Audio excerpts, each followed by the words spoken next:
Welcome to this stateless code video. I have been afforded an unusual and rare opportunity in which I will be setting up my development environment from scratch. So I recently replaced and built a new computer over the one I had been using for these videos and codecasts. It is a dual boot system with Windows 11 and Ubuntu 24.04. I'm here in Ubuntu 24.04. I will probably write an article for statelesscode.com, both on the build process. I didn't get a video of that. It was my first ever PC build. So maybe if I build again, I might try that. But I'll kind of note what components I chose, why I chose them, anything I learned throughout the process. And then I'll also go through the process that I did to dual boot Windows 11 and Ubuntu 24.04, again, because you're kind of setting up the system. Recording that just didn't work out. But I anticipate I will wind up extracting out some of these into their own smaller videos, and I'll be going a bit faster than I normally had in the past in my other setup videos.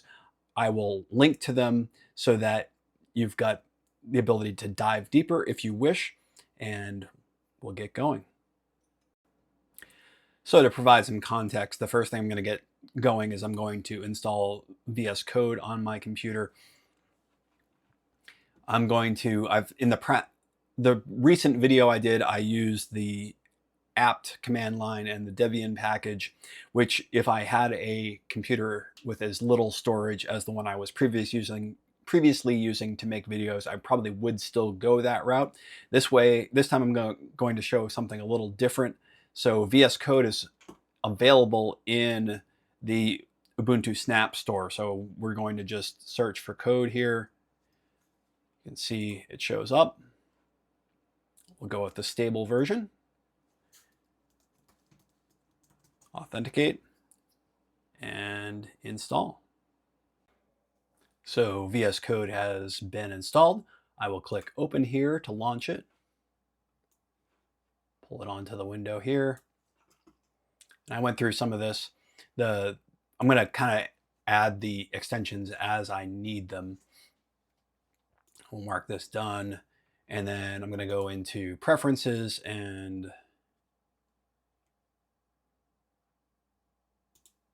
set my normal settings. Accept suggestions on enter. I always set to off. Editor font size will go to 22 since I do code casting and streaming or recording of my videos. Want it to be easy to see here. And then we'll also bump up the terminal font. I don't use the terminal often. I'm usually, we'll say 18 for that, not 178. You can see here, I've usually got another terminal window open rather than using the integrated terminal. And then tab size, we want our default to be 2.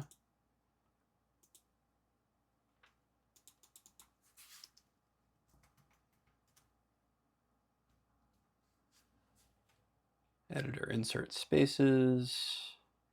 Detect indentation is on, that's fine.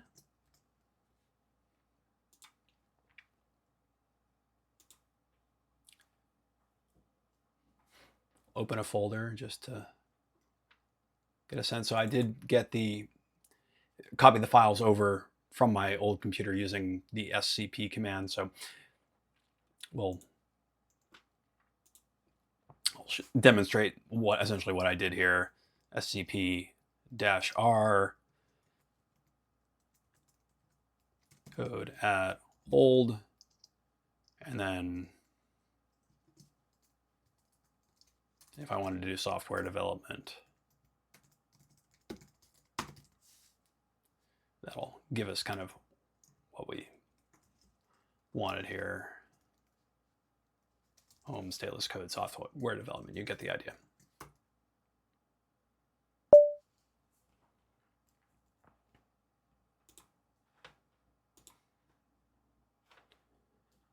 So we'll open this folder, trust the authors of all the files in the parent folder. The parent folder is me, so I'll do that. And we don't have Git taken care of yet. That'll be the next thing we tackle. Now I'm going to install Git.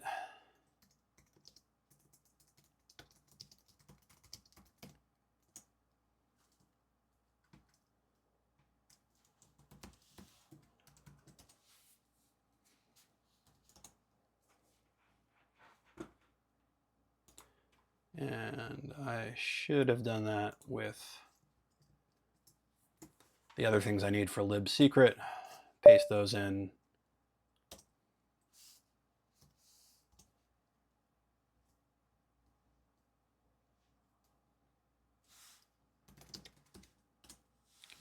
-v. I'm going to copy my git config file over from my other computer. So user at host and then colon and then your path. And then we're just getting the git config file, not a directory.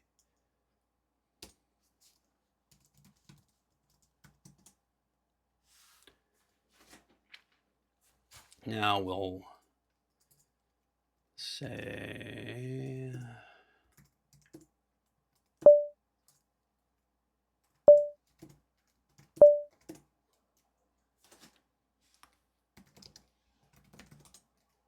git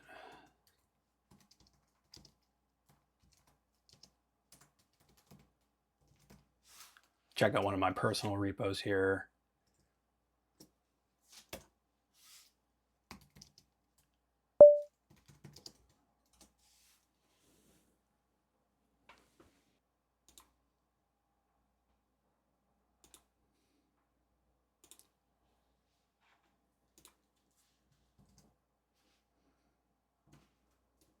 That'll break stuff, but I'll do it anyway.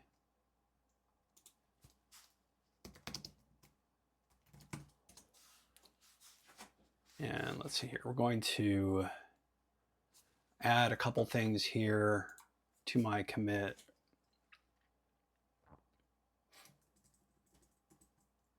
Or to my config. So we're going to do git config rerere enabled true. And we're going to set things to auto GPG sign. I don't have my GPG key, so I need to get that from the other computer. And we have this handy dandy resource.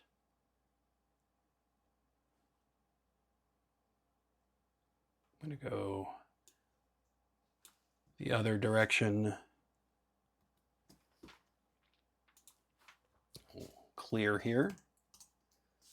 So I'll make the changes to do that, and then I'll import that in and I'll hit clear so that I'm not saying what my key ID is. So I've got this here. I think it's okay. We'll find out. This value here is, I think, the public identifier for this key. So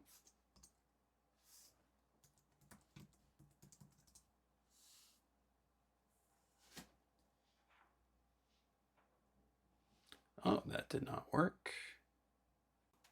So that solution didn't work. You can see inappropriate IO control for the device. I'm gonna have to SSH into it, export that file, SCP that file back to my current computer, import it, and then delete the file. So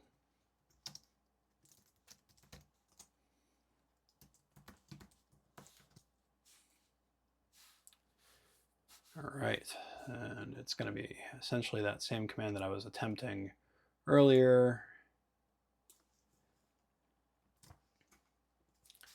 Like clear.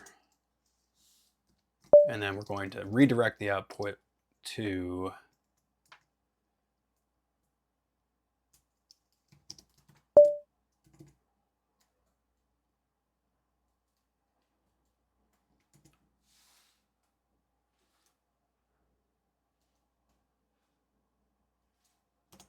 there, enter the passphrase. Now,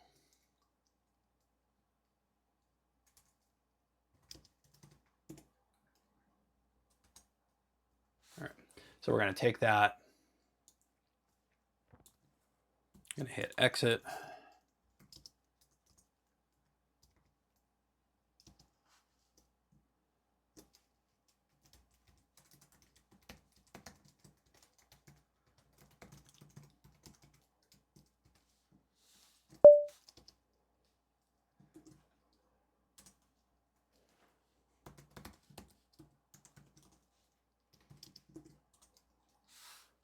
Now we're going to import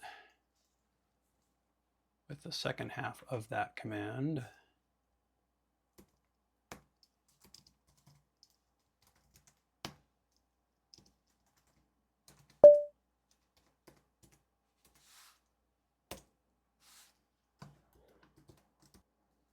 All right, so we have successfully imported our key. We're now going to go back to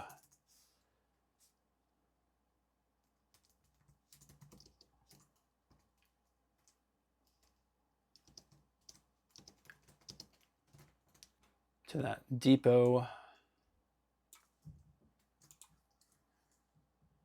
the depot repo.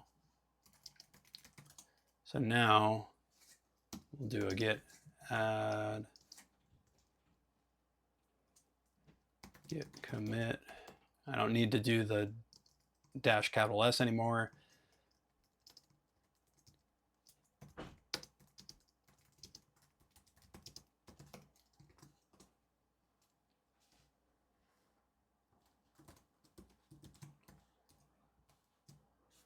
Save that in my password manager so I don't have to do that every time. And looks like we are successful. Although I now need to be able to push to Git.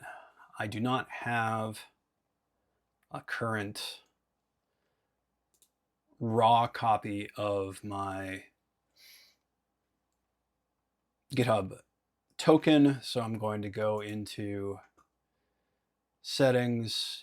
I'm logged in on GitHub, developer settings, personal access tokens, tokens classic. I'm going to regenerate this token. Obviously, I'm going to blur it on the screen.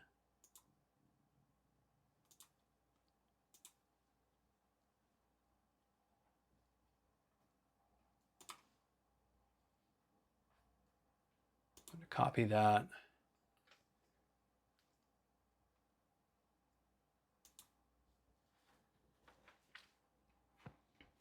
Now I'm going to attempt to push.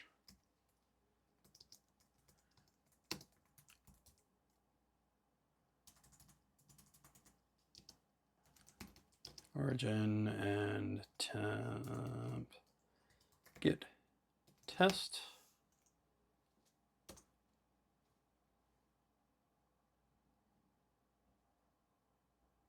Git credential libsecret not found.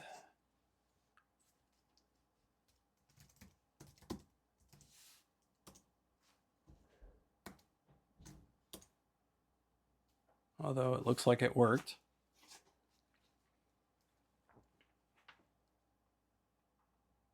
We'll now go to that repo and see that we have a commit here,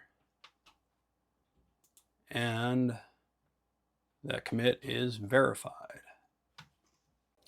So when I was trying to delete my temporary branch, I realized I forgot a crucial step of setting up git credential libsecret, which is to install it. So we're going to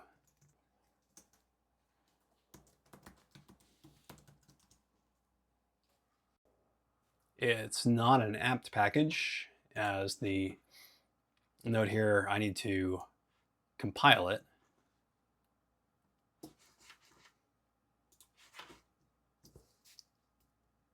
Hit clear here.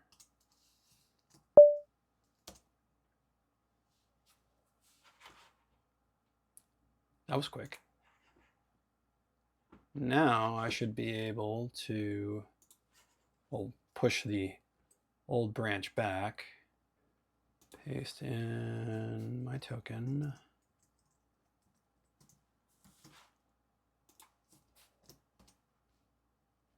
That looks like it worked. Now I can just push and delete the branch, and credential helper is working now. The next part of my setup that I'm going to attempt is to set up an SSH key. So there have been a couple times where I've needed to SSH into the old machine, and it's prompted me for my user password every time I've done that. So now we're going to take care of that. We're going to go into the SSH directory. You can see that it's not there yet. So we're going to go SSH keygen TRSA,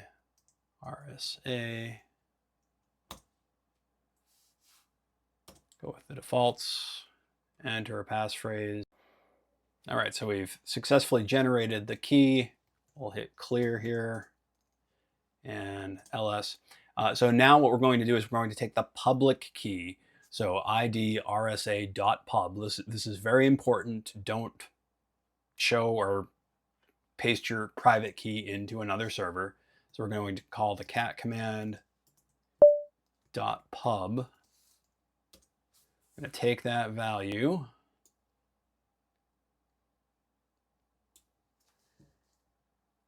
copy it,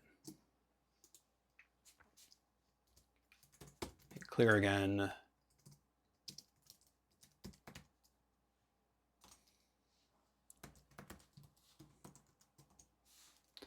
cd.ssh,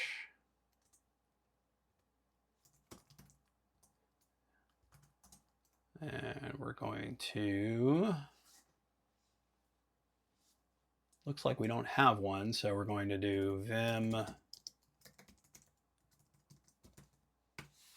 authorized keys, paste in the SSH key, the public one, and then try to SSH in again, and you can see that we no longer need the password. So now I'm going to install mise-en-place, which is a kind of a version manager that works across different languages. So in previous versions of when I've done this, I've done Ruby version manager, RVM, and Node version manager, NVM, as my version managers, and I'm going to switch things up and use mise-en-place to do that. So we'll get going on installing it. I'm going to click getting started here, and I'm going to, so you can just curl this to and kind of pipe it to shell. I'm going to set up a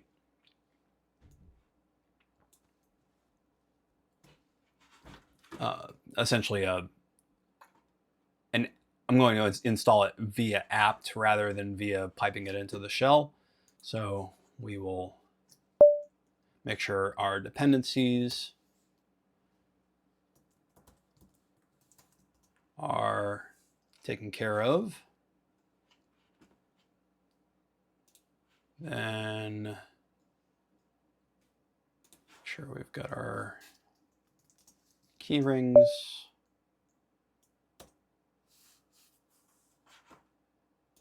And then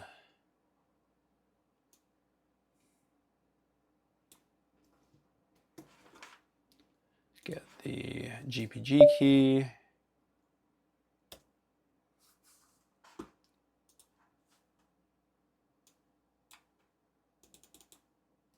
We're going to create this. This will add it to the app sources list for our distribution.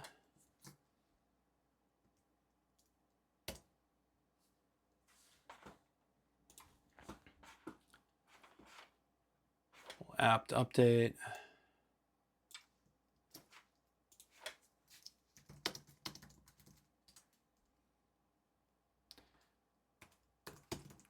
and then apt install.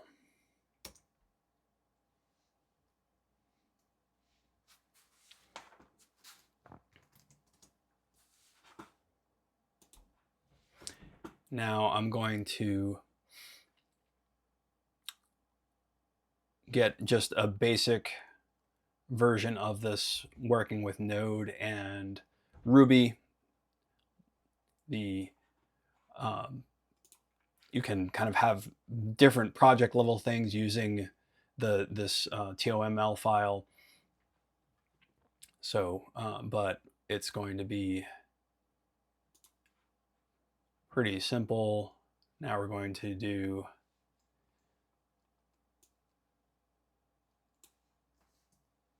I think I can do this as LTS rather than just, yeah, I'm going to do it that way. So it'll be node at LTS. You can see it's got that now. Node v. Maybe I need to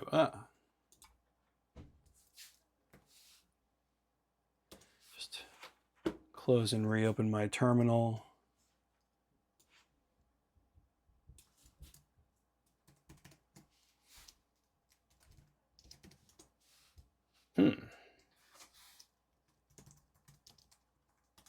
So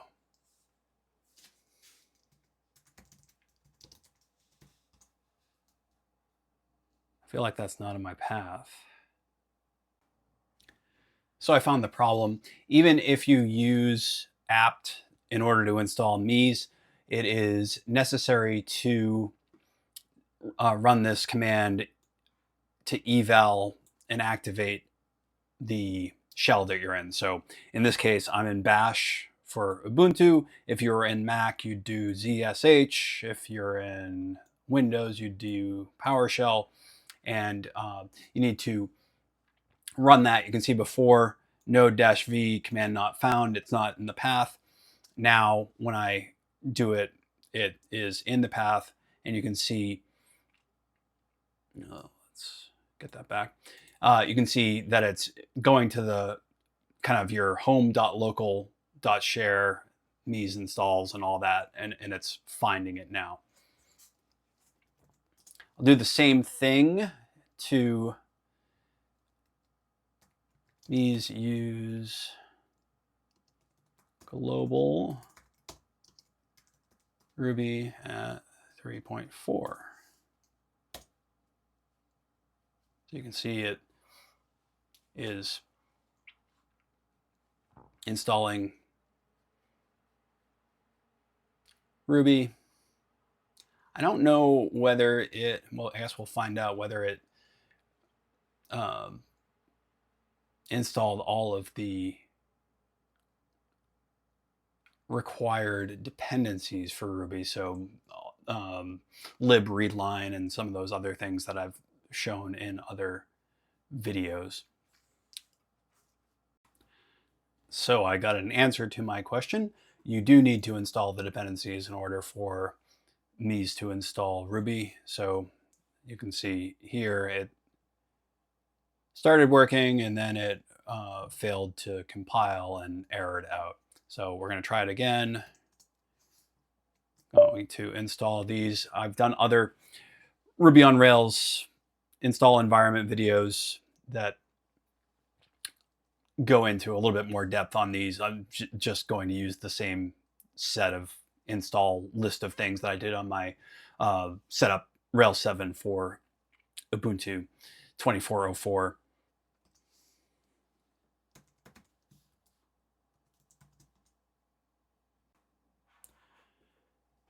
All those dependencies are installed. Try it again.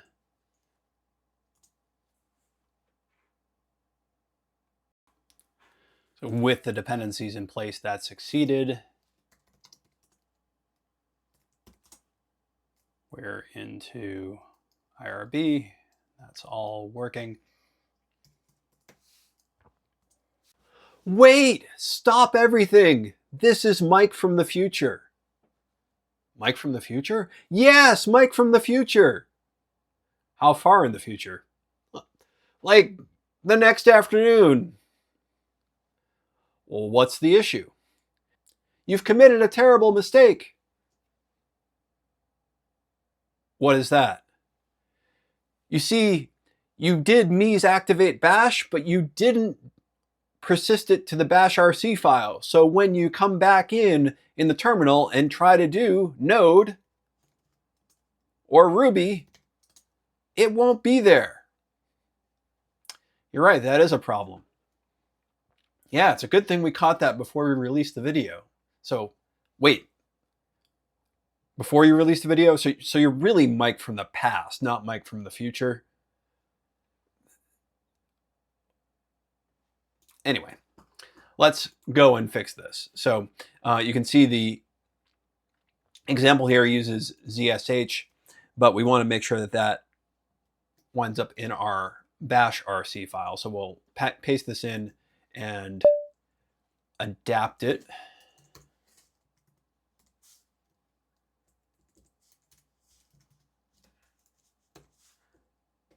Hit enter. See, we still not found here, but if I hit exit, come back into the terminal,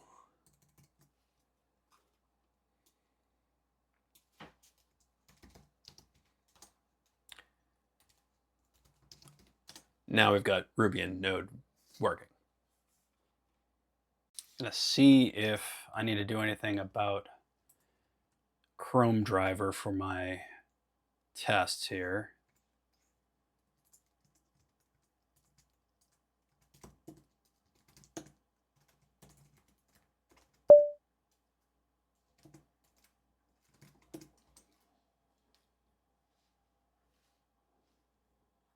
Okay. Missing 3.4.1. We will just change that everywhere.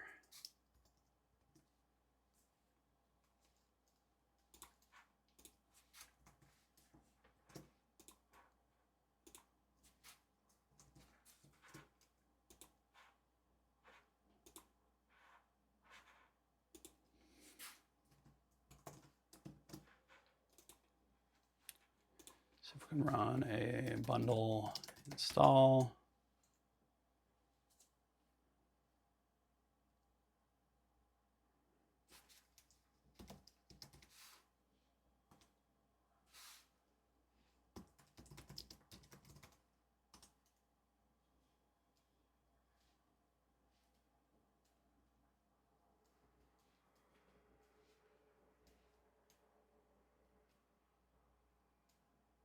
This is just using SQLite 3, so I haven't installed other dependencies. Run clear here.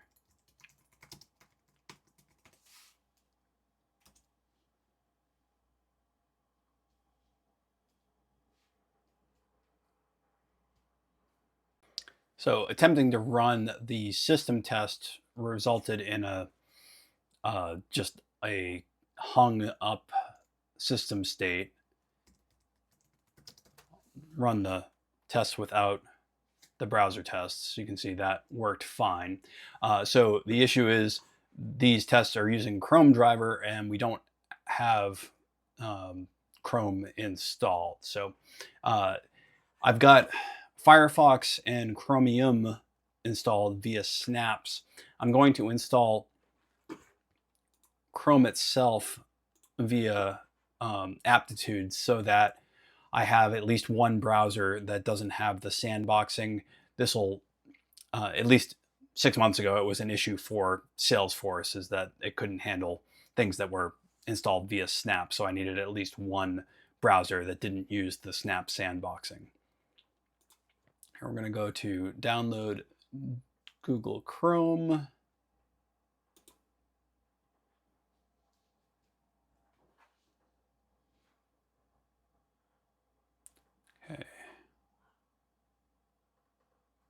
Okay, that's what I want, is that it will add it to the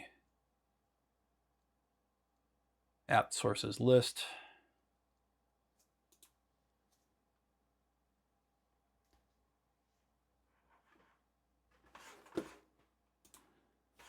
So we'll go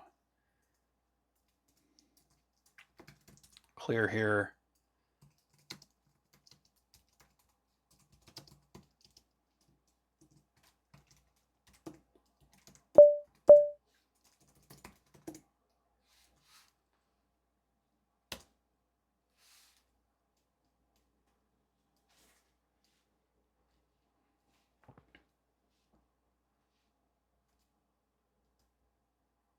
That is fine.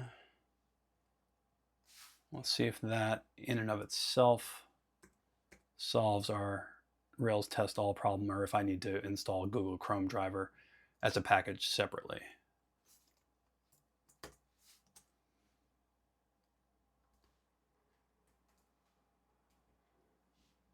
It looks like that did it. So we've got a working Rails environment, other than the fact that we haven't installed MariaDB or Postgres. We'll do that next. I'm going to install MariaDB, which is kind of a fork of MySQL. You can use either one. I typically just do MariaDB. So we'll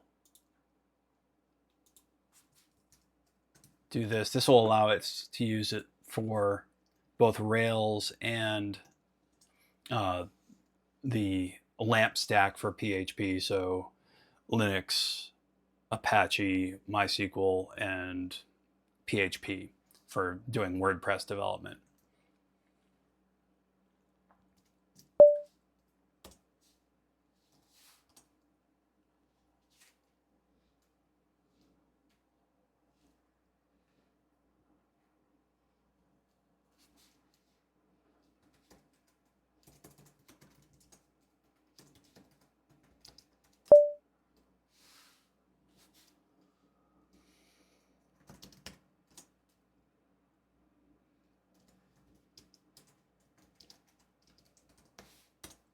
So we've got it installed, able to access it as the root user.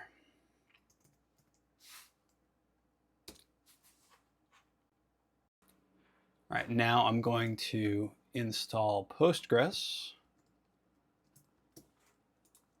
I'm going to install Postgres and libpqdev, which allows us to use things like the Postgres gem in Ruby on Rails.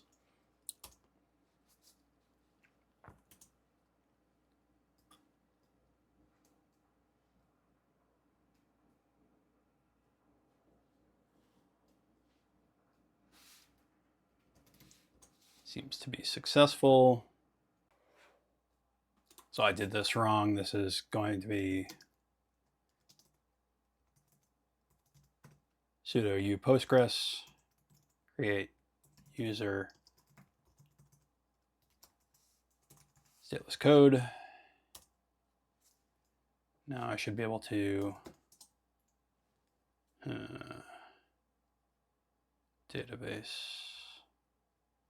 statelesscode does not exist.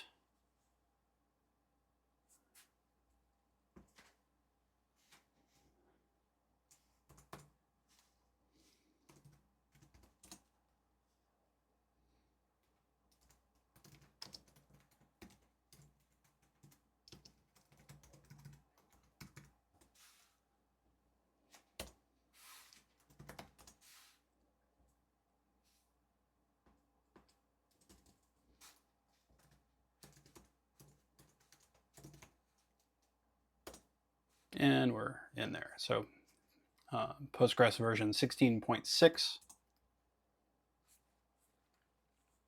We're going to go into the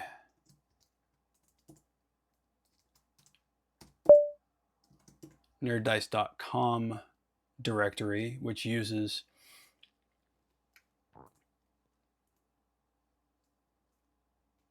Postgres. We're going to hit clear here, and you can see that we got a warning about 3.2.2. So we're going to do, for right now,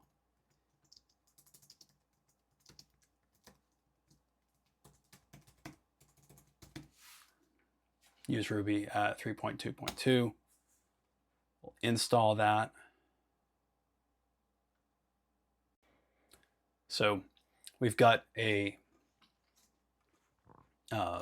Ruby 3.2.2 now, so you can see how mise works here.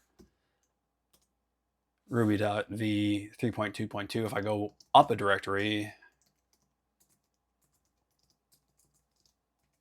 we're no longer scoped by the project, and we're back to 3.4.2. All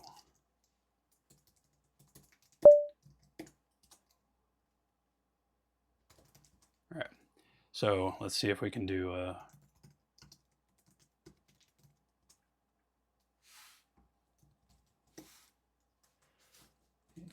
bundle install.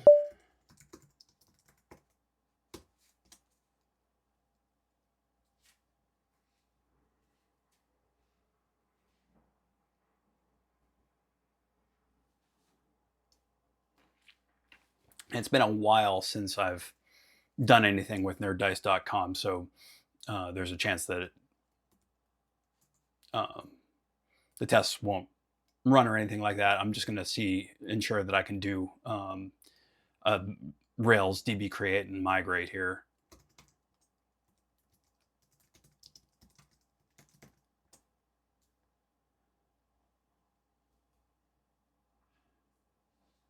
All right, insufficient privileges. Let's take a look at, I may have,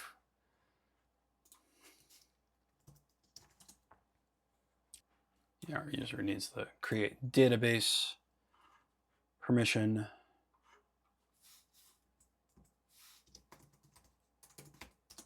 There we go, we've got Postgres. So now we need to do make an alter user call here.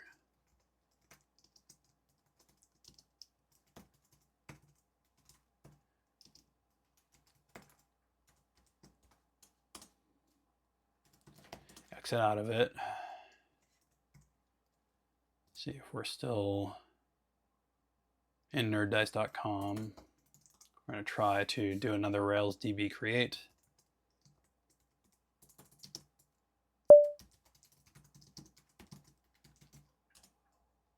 Now we're successful.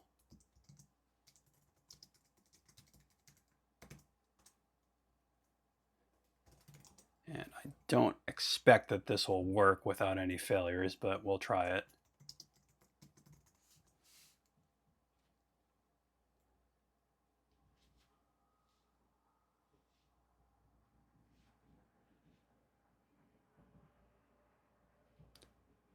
Wonders never cease. So we've got Postgres working with nerddice.com. We'll come back in another video and update that from, it's currently running Rails 7.0.x. We'll bring it up to Rails 8. Next thing I'm going to do is get my Salesforce development environment up and running. So I'm going to start by installing Java. I'll need Java in order for the Apex language services to work here. I'm going to install OpenJDK version 17, and I'm going to do the JDK version of it, not just the Java runtime environment.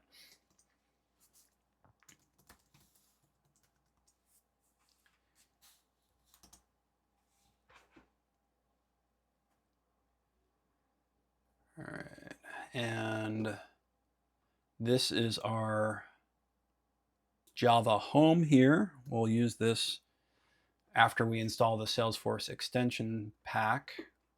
The next thing we need to do is install the Salesforce CLI in Node. So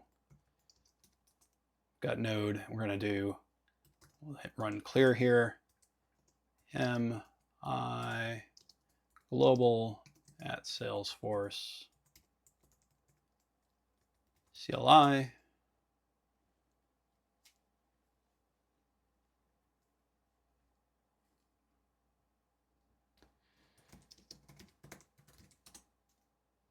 Got that installed.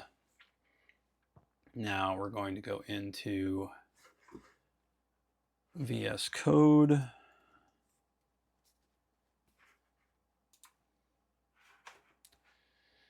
Going to go to extensions.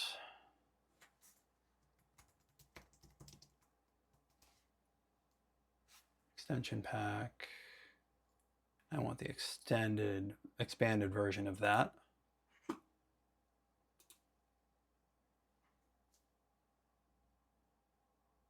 Salesforce Prettier, Red Hat, and yes.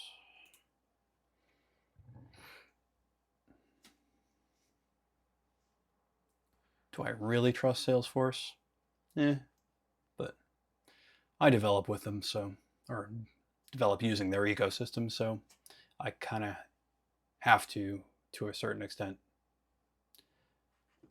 All right, now I should be able to go to my preferences, search for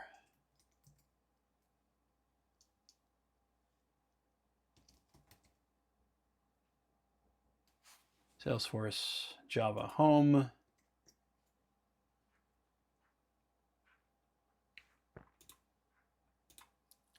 I've got that set now. Make sure I can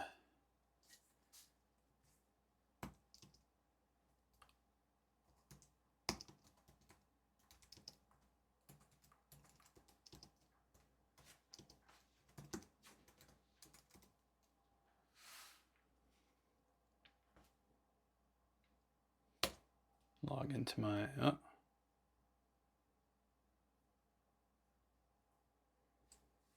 and collect usage information. Oh, I need the alias. That's a new kind of creepy thing. All right. This popped up our login screen. I will log in with my Trailhead repo. All right, so I successfully authenticated. Work list. I did not set it as my Dev Hub, so we're going to do sfconfig set target Dev Hub equals Dev Hub.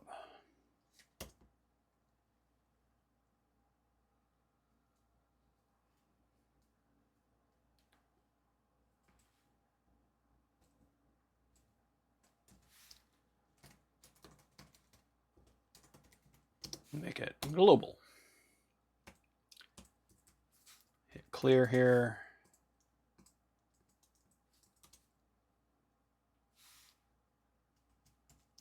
Or open. We'll see if this still requires Chrome or not.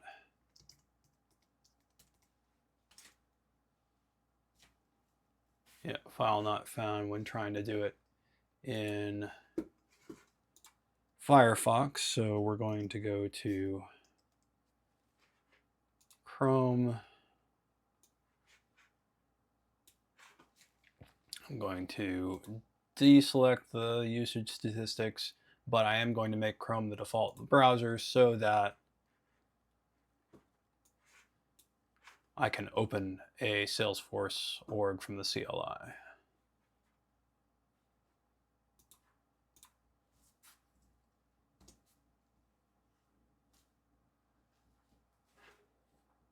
And it was off screen, but it worked. So we've got Salesforce basics of Salesforce CLI and integration with VS Code extensions and everything working. I'll probably do a separate video on setting up local development.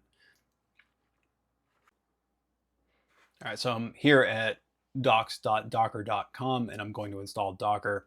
I'm going to install Docker Desktop here. One note here is that you need to make sure that you're not interfering with your contexts. So if you're doing CLI stuff with Docker, have Docker Desktop closed. And if you're doing Docker Desktop stuff, don't try to run Docker Engine and Docker Desktop at the same time. You'll wind up with port conflicts and other things like that. Note, you need a paid subscription if you are over 250 employees or over 10 million US dollars in annual revenue. I am not close to either, being one employee. And so that will be what we'll do next. Going to make sure that KVM is okay.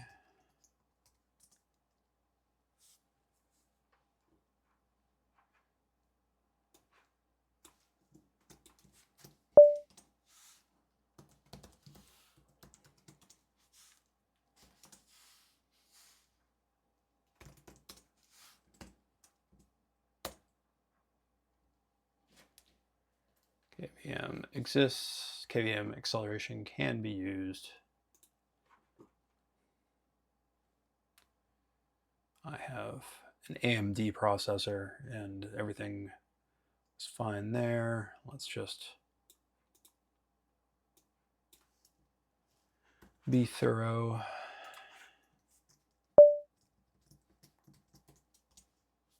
Yeah, so that installed when I installed Linux. So now we'll install this on Ubuntu. I think I've already got, we'll find out. Yeah, I already got it. And now we're going to install using the apt repository.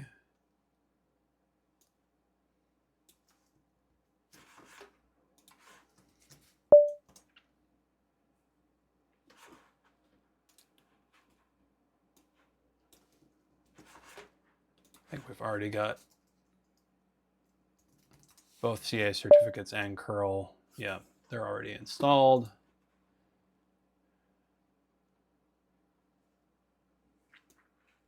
I did this earlier when installing Mise.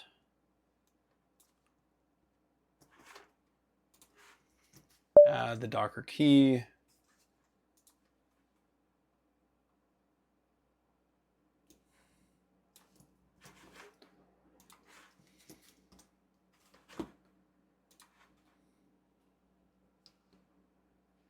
Echo the repository to apt-sources.list.d, similar to what we did with Mise earlier.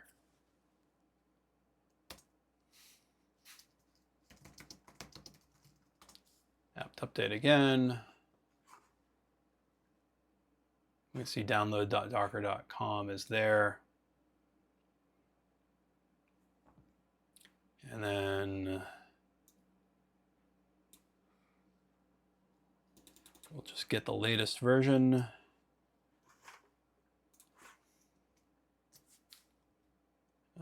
Actually, I'll hit clear so you can not be obstructed in your view.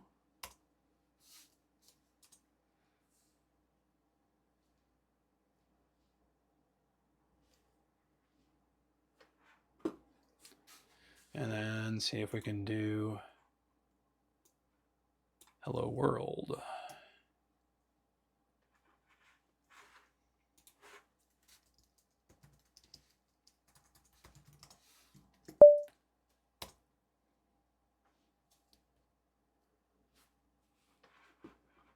All right, installation appears to be working correctly. We'll jump back in with Docker when we deal with Ruby on Rails 8 and Kamal, or future things using dev containers. Wait! It's Mike from the future again! Oh boy, what now? Wait, are you not wearing a shirt? Don't judge a timeline you're not a part of. Anyway, you need to add the Docker group to your user. Otherwise, you'll need to always run Docker using the sudo command, and it will be a dark timeline. So you have come back in time twice, at the risk of causing permanent damage to the space-time continuum, in order to make sure Docker and mise are configured correctly. I care that much about my viewers! Or at least I would, if the internet still existed. Well, we've already got the sunk cost. Might as well fix it for the benefit of our viewers. Let's demonstrate the symptom here. Docker run hello world. You can see that I've got a permission deny here. So the first thing we need to do is add the Docker group. So if we do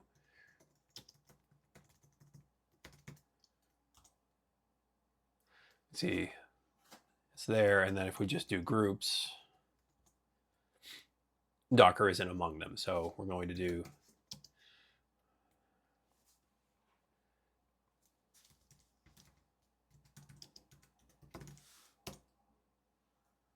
group Docker already exists. Sudo user mod a group Docker statelesscode.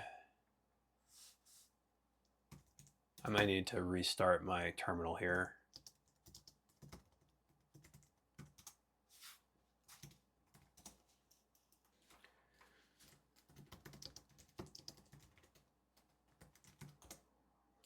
No, still not. Restarting the terminal wasn't enough, so I had to log out and log back in again. Let's try it again. Docker run. And we are now successful. So I think that does it. My development environment is basically set up. I have installed VS Code, configured VS Code, installed Git, configured Git for GPG signing, verified commits, generated a new token, installed libsecret as a credential manager. I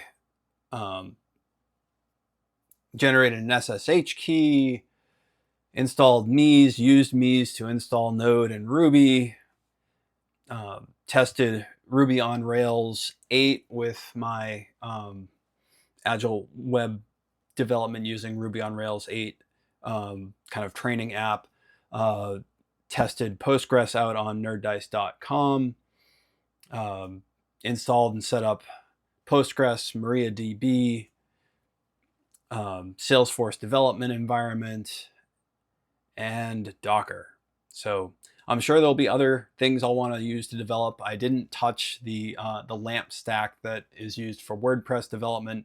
I'll probably touch that and do an updated setup and install video for that using Ubuntu 24.04. The last time I did it, the current version was 20.04, so I'm sure some stuff has changed.